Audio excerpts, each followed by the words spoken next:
Donc je suis vraiment enceinte. On a l'intention de garder le bébé. Il faut qu'on le fasse aujourd'hui, Deb. Il faut qu'on soit sûr d'une manière ou d'une autre. Il peut pas aller vivre là-bas. C'est le père de mon enfant. Quand Debbie reçoit les résultats, son visage reste fermé. Aucune trace de soulagement. Quelques minutes plus tôt, sa sœur Fiona paniquait encore, convaincue que le ciel allait leur tomber sur la tête. Elle avait presque traîné Debbie de force jusqu'à la clinique, bien décidée à savoir si la gamine avait fait une énorme bêtise. Dans le cabinet, les résultats tombent rapidement. Le test est positif. Donc je suis vraiment enceinte. Tu veux qu'on parle des différentes options? Debbie coupe court, refuse net d'envisager la moindre autre option avec le médecin. Puis elle sort, secoue simplement la tête devant sa sœur.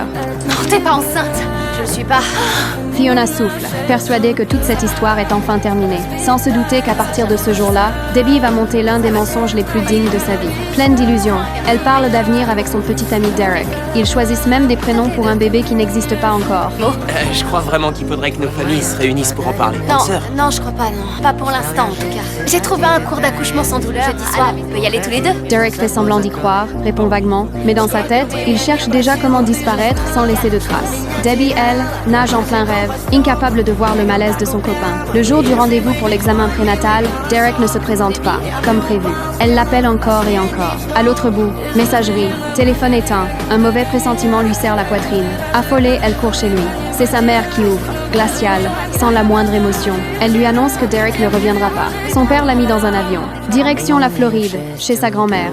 Quoi? À partir de maintenant, tu n'auras plus de ces nouvelles, Debbie. Je suis vraiment désolée. Quoi? Il peut pas aller vivre en Floride. Il peut pas aller vivre là-bas. C'est le père de mon enfant.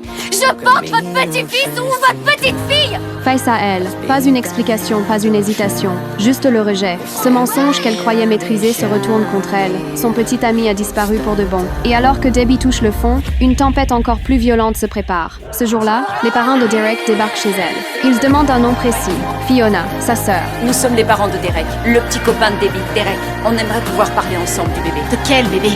Celui de Derek et Debbie.